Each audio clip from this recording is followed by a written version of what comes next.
అందరికీ నమస్కారం.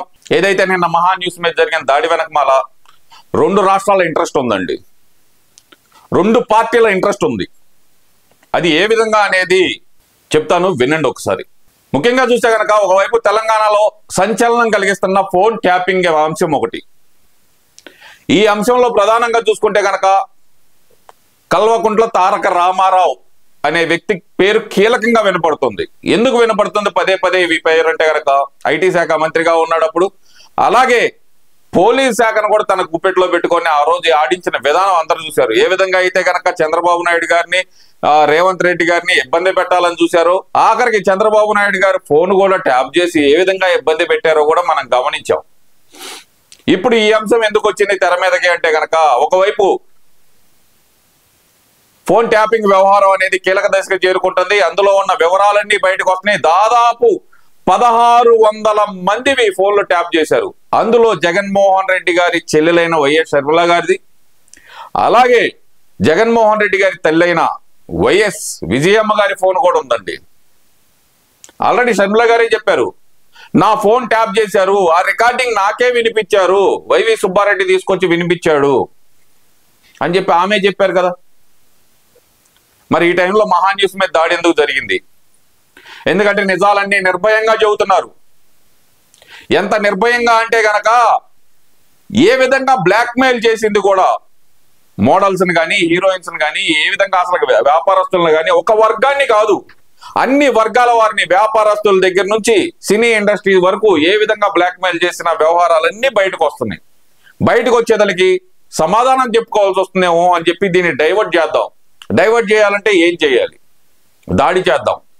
దాడి చేస్తే కనుక వ్యతిరేకత వస్తుందేమో అనుకునే తరుణంలో కూడా ఇక్కడ జగన్మోహన్ రెడ్డికి ఒక కష్టం వచ్చిందండి, పెద్ద కష్టం. ఎందుకంటే రాజకీయ జీవితం సమాధి అయ్యే సందర్భంలో జగన్మోహన్ రెడ్డి రాజకీయ జీవితమే సమాధి అవుతుంది. మానవత్వానికి పరాకాష్ట ఇవన్నీ చెప్పుకుంటూ వస్తున్న జగన్మోహన్ రెడ్డి కారు కిందే పడి ఒక వ్యక్తి సింగయ్య అనే వ్యక్తి చనిపోవడం, అది రాష్ట్ర వ్యాప్తంగా సంచలనం కావటం, దాంట్లో నిజాలన్నీ ఏ రోజుకి ఆ రోజు బయటకు వస్తూ ఉండటం, అది మహా న్యూస్ లో రెగ్యులర్ గా కథనాల్లో వస్తూ ఉండటం తట్టుకోలేకపోయి ఇక్కడ జగన్మోహన్ రెడ్డి ఇబ్బందిని చూసి, అటు తనుబడుతున్న ఇబ్బందిని చూసి ఎలాగోలా దీన్ని డైవర్ట్ చేయాలి. డైవర్ట్ చేయాలంటే ఏం చేయాలి? దాడి చేయాలి. దాడి చేస్తే నిజాలు చెప్పటం ఆవుతీయా? ఒక గొంతు మీద మీరు ఆపాలని చూస్తే 100 గొంతుకులు వస్తాయి, గుర్తుపెట్టుకోండి అయ్యా కేటీఆర్ గారు.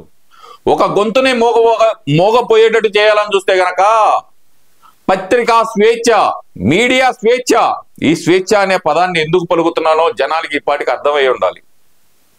జర్నలిస్ట్ స్వేచ్ఛ సూసైడ్ చేసుకుందండి. ఎలాంటి పరిస్థితుల్లో ఆమె సూసైడ్ చేసుకున్నా కూడా కొన్ని కథనాలు వస్తున్నాయి.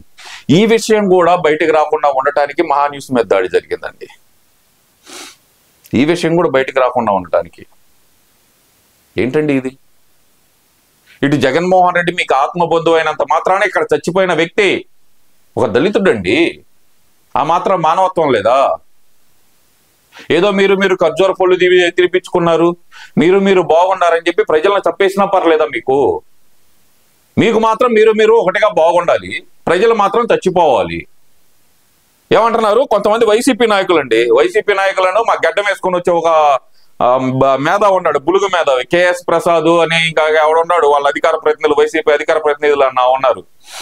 సాక్షి ఛానల్ మీద దాడి జరిగింది అన్నారు. దాడి జరిగింది, ఎందుకు జరిగింది? ఏం మాట్లాడారు మీరు ఆ రోజు డిబేట్ లో కూర్చొని? ఖండించగలిగాడా? డిబేట్ లో యాంకర్ ఖండించగలిగాడా? ఒక ప్రాంతం మొత్తాన్ని ఒక వృత్తి చేసుకుంటూ బతుకుతున్నారు వాళ్ళు అంటూ మాట్లాడితే ఏమనాలి? దానికి దీనికి లింక్ పెడతారా? ఆ రోజు దాడి జరిగిందా? ఎవరికైనా గాయాలు అయినాయా? అరే మీ బోర్డులు దిక్తేనే మీకు అంత కాలితే ఇక్కడ మహా న్యూస్ ఛానల్లో బద్దలు కొట్టడానికి వెళ్ళారు, మహిళల మీద దాడులు చేశారు. అంటే మీకు మహిళల మీద దాడులు చేసిన వాళ్ళు నచ్చుతారా వైసీపీ పార్టీకి? జగన్మోహన్ రెడ్డికి ఎంత సైకో ఆనందం ఉందా? మహిళల మీద దాడి చేసిన వాళ్ళని సపోర్ట్ చేయండి అని చెప్పి అధికార ప్రతినిధులందరికీ పంపించారా? ఇది ఎక్కడ న్యాయం జగన్మోహన్ రెడ్డి? ఇది ఎక్కడ న్యాయం? ఇది న్యాయం అంటారా నీ దృష్టిలో? ఇటు పక్కన నీ కేసును డైవర్ట్ చేయడానికి, మరో పక్కన అక్కడ ఫోన్ ట్యాపింగ్ వ్యవహారం డైవర్ట్ చేయడానికి. అసలు షర్మిల గారు ఎప్పుడు ప్రెస్ మీట్ పెట్టినా చెబుతుంది ఒకటే, నా ఫోన్ ట్యాపింగ్ చేశారు, మా అన్న విన్నాడు అంటుంది. దానికి సమాధానం చెప్పమంతలా ఈ వీళ్ళే కదండి. కోటమిరెడ్డి శ్రీధర్ రెడ్డి ఫస్ట్ చెప్పిన వ్యక్తి ఏం చెప్పాడు? నా ఫోన్ ట్యాపింగ్ చేసి నాకే వినిపించారు అని చెప్పారండి. అప్పుడు మీరు అధికారంలోనే ఉన్నారు, మీ పార్టీలోనే ఉన్నాడు ఆయన కూడా. మీ పార్టీ నుంచి బయటకు వచ్చిన తర్వాత చెప్పింది ఏంటి? నా ఫోన్ ట్యాపింగ్ చేశారు, నా చుట్టుపక్కల ఉన్న వాళ్ళ ఫోన్లు ట్యాపింగ్ చేశారు అన్నారు. ఏం చేశారు మరి దీన్ని? అంటే ఇది చివరికి నీ మెడకు చుట్టుకుంటుందని చెప్పి జగన్మోహన్ రెడ్డి మెడకు కూడా ఫోన్ ట్యాపింగ్ వ్యవహారం చుట్టుకుంటుందని తెలిసి దీన్ని డైవర్ట్ చేయాలని చెప్పి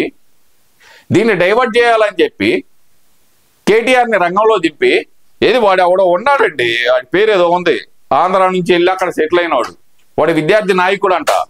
వాడి వయసు ఎంత ఉండిద్దో తెలుసా అండి? జస్ట్ ఒక 55 ఉండిద్ది. వాడి మనవడు కూడా వెళ్తా ఉండుంటాడు, వాడి మనవడు కూడా కాలేజీకి వెళ్తా ఉంటాడు. వాడు టిఆర్ఎస్, అదే టిఆర్ఎస్ బీఆర్ఎస్, అది బిర్యానీ రాష్ట్ర సమితో లేదంటే గనక బర్రెల రాష్ట్ర సమితో, నాకైతే అర్థం కావట్లా. అలాంటి వాడిని పంపించి ఒక 10 మందిని పంపించి కారు అద్దాలు పగలగొట్టి స్టూడియో పగలగొట్టితే సరిపోయిద్ది. అదేమంటే ఇప్పుడు ఆంధ్ర వాళ్ళు తెలంగాణ, ఈ టిఆర్ఎస్ బతుకంతా ఆంధ్ర తెలంగాణ నినాదం మీద తప్పితే దేని మీద బతకలేదు. వాళ్ళకి సబ్జెక్ట్ ఉండదు. ఏదైనా సరే ఒక ప్రాజెక్ట్ వస్తున్నా సరే దీనికి ఆంధ్ర తెలంగాణ రంగు పీయటం. వాళ్ళ కష్టం వచ్చిన ప్రతిసారి, ఓడిపోయిన ప్రతిసారి వాళ్ళకి అధికారం కావాలంటే ఆంధ్ర వాళ్ళని తిట్టాలి. కంచంలో కాటాకూడు లోటా చారు తినొచ్చిన వాళ్ళు కూడా ఈ రోజు ఆంధ్ర బిర్యానీ గురించి మాట్లాడుతుంటే కనుక మరి ఆ రోజు మా రోజెత్త వండి పెట్టింది కదా చేపల పులుసు, ఆంధ్ర బిర్యానీ వండి పెట్టింది కదా, ఆ రోజు ఎలా ఉంది? బాగుందా? ఏమయ్యా కేసీఆర్, నీ కూతురు అంటుంది కదా, నువ్వు అన్నావు కదా ఆ రోజు, మరి మా రోజెత్త వండిన బిర్యానీ బాగుందా నీకు? మరి ఇవన్నీ డైవర్ట్ చేయడానికి జగన్మోహన్ రెడ్డి మెడకు కూడా ఫోన్ ట్యాపింగ్ వ్యవహారం చుట్టుకుంటుందని తెలిసి ఇంకా లోతుగా వెళ్తే కనుక జగన్మోహన్ రెడ్డి కూడా అరెస్ట్ అయ్యే అవకాశం ఉంది. కాబట్టి జగన్మోహన్ రెడ్డి కూడా అరెస్ట్ అయ్యే అవకాశం ఉంది. ఏ విధంగా అంటారా? ఒకళ్ళ ఫోన్ కాదండి, వాళ్ళ ఎమ్మెల్యేల ఫోన్లే. కోటమిరెడ్డి శ్రీధర్ రెడ్డి ఉదాహరణ మాత్రమే, వేమిరెడ్డి ప్రభాకర్ రెడ్డి గారు, ఇలా చాలా మంది ఉన్నారండి జగన్మోహన్ రెడ్డి బాధితులు, ట్యాపింగ్ బాధితులు. వీళ్ళందరూ ఫోన్లు ట్యాప్ చేసి వాళ్ళని బెదిరింపులకు దిగి వాళ్ళ దగ్గర నుంచి బ్రైబులు తీసుకొని చాలా చేశాడు జగన్మోహన్ రెడ్డి. ఇవన్నీ బయటకు వస్తున్న తరుణంలో జగన్మోహన్ రెడ్డి కూడా ఇబ్బంది కలుగుతుంది. మన వల్ల దీన్ని డైవర్ట్ చేయాలంటే ఒక ఛానల్ మీద దాడి చేయాలి.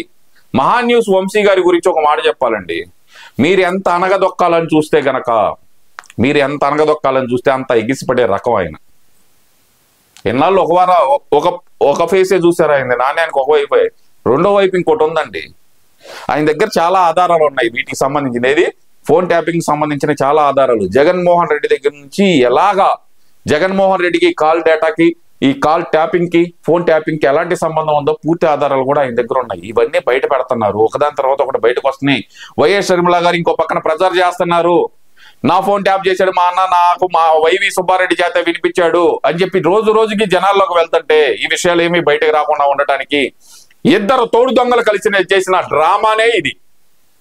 దాడి, డైవర్ట్ చేయాలని చూస్తున్న దాడి. ఇందులో జగన్మోహన్ రెడ్డి ఆస్తం ఉందనేది వాస్తవం.